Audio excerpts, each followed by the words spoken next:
ప్రాణం పోసుకోవడానికి 9 నెలలు పడితే ప్రాణం తీసుకోవడానికి 2 సెకండ్లే పడుతుంది. మనిషి పుట్టినప్పుడు సంతోషపడే వాళ్ళకన్నా పోయినప్పుడు బాధపడే వాళ్ళే ఎక్కువ.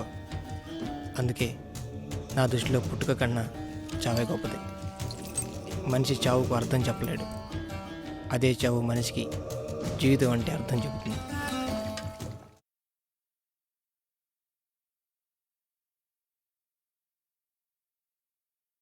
నీ పేరేంటి?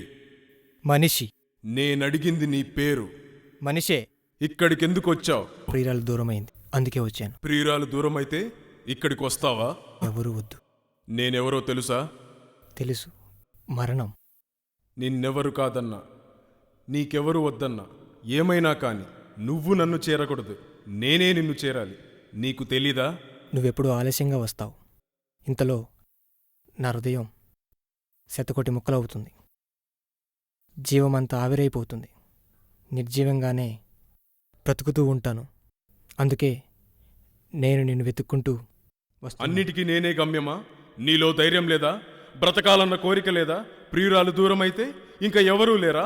అమ్మా, నాన్న, తమ్ముడు? ప్రేమ గురించి నీకేం తెలుసు? నువ్వు ఒక అంధకారానివి, నీకేం కనపడవు. నువ్వెప్పుడైనా ఎవరినైనా ప్రేమిస్తే కదా నీకు తెలిసేది. నీకు తెలిసిందంతా కబలించటం. మనిషినైనా సరే, ప్రేమనైనా సరే అంతా దొంగలాడతావు.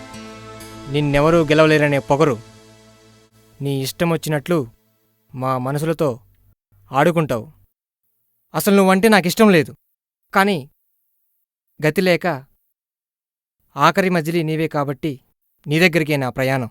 అయితే ప్రియురాలు కావాలంటే నేనొద్దన్నమాట, ప్రియురాలు వద్దంటే నేను కావాలన్నమాట. ఎంత నవ్వొస్తుంది! అప్పుడు ఇద్దరం నీకు చెరి సమానమా? చిచి, నీతో ఆమెకు పోలికేంటి? ఆమె అందం, ఔన్నత్యం నీకెక్కడివి? నీవు కర్కోటరాలివి. నీకు మనసు లేదు. అర్ధాంతరంగా అందరి ఆత్మీయత అనురాగాల్లో విషం కలుపుతావు. నీ దారి నీదే. ఎవరేమైనా నీ హృదయం పాషాణం. నీకు తెలిసిందల్లా బాధించడమే. అసలెందుకు పుట్టావు మా చావు కాకపోతే? మరి నేనంటే ఎందుకు పడి చస్తారు? పరీక్ష ఫెయిల్ అయినా నేనే కావాలి, నాన్న తిట్టినా నేనే కావాలి, జీవితం మీద విరక్తి కలిగిన ప్రతి వాడికి నేనే కావాలి, భర్త కొట్టినా నేనే కావాలి. మీ చేతుల్లో ఏమీ లేకపోతే నా వైపు ఎందుకు చూస్తారు? నాకంటూ ఓ స్వతంత్రం లేదా? మీ స్వార్థం కోసం నన్ను ఉపయోగిస్తారే. అసలు మీరే దయలేనివారు. ఎప్పటికైనా ఆహ్వానించాల్సిన అతిథిని నేను. నాపై మీరు పెత్తనం చలాయిస్తే ఎలా? మీరే నాకు రాక్షస రూపాన్నిచ్చింది. మీకు మీరే నేనంటే భయాన్ని కలిగించుకున్నారు. నన్ను ఒంటరిగా వదిలేయండి. నా ఇష్టం వచ్చినప్పుడు రానివ్వండి. అయినా సరే నువ్వంటే నాకు ఇష్టం లేదు. ఆ విషయం వదిలిపెట్టు. అసలు నువ్వెందుకు ఇప్పుడు నా దగ్గరకు వచ్చావో చెప్పలేదు? చెప్పానుగా, నా ప్రియురాలు దూరమైందని. నిన్ను చూస్తుంటే నా అవసరం నీ దగ్గర లేనట్టు అనిపిస్తుంది. ఎందుకు ధైర్యాన్ని కోల్పోతావు? నీకింకా భవిష్యత్తు ఉంది. జీవించు. జీవితంలో మాధుర్యాన్ని తెలుసుకో. జీవనంలో నిశ్శబ్దాన్ని కూడా అనుభవించు. అన్నీ లెక్క తేలాక నేనే నిన్ను అక్కున చేర్చుకుంటాను. అంతవరకు ఓపిక పట్టు. ఇంకా నీకోసం నిన్ను ప్రేమించేవాళ్ళు ఉన్నారు. లేరు, నాకెవ్వరూ లేరు. అమ్మ నన్ను కన్నదంతే. ఆమె ఎవరో నాకెప్పటికీ తెలియదు. నాన్న ఉన్నా లేనట్లే ఆయన వ్యసనాలతో సావాసం చేస్తున్నాడు. స్నేహితులు, బంధువులు, నన్నుగా ప్రేమించే వాళ్ళు ఎవరూ లేరు. నేను అందరూ ఉన్న ఒంటరిని. నా ఒంటరితనానికి ఆమె నాకు తోడుగా దొరికిందనుకున్నాను. ఆమె నన్ను నాకు కొత్తగా పరిచయం చేసింది. నాలో నుంచి నన్ను వెలికి తీసింది. నన్ను మనిషిగా మార్చింది. ఎప్పటిలాగే నన్ను నేను ఆవిష్కరించుకోగలుగుతున్నాను. కానీ ఇంతలో ఆమె దూరమైంది. మళ్ళీ నన్ను నేను కోల్పోయాను. అందుకే నీ వంచన చేరాలని వస్తున్నాను. నీ జీవితంలో ఆనందం అనేది నీ ఆలోచనలో నాణ్యతని బట్టి ఉంటుంది.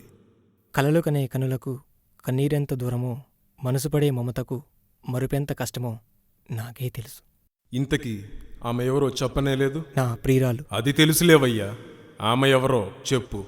ఆమె పేరు ఆశ.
ఇప్పుడు ఎక్కడుంది?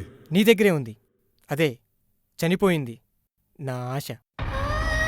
జీవితంలో ఎన్నో కోల్పోయిన నాలో ఇంకా జీవాన్ని నింపడానికి ప్రయత్నించింది నా ఆశ.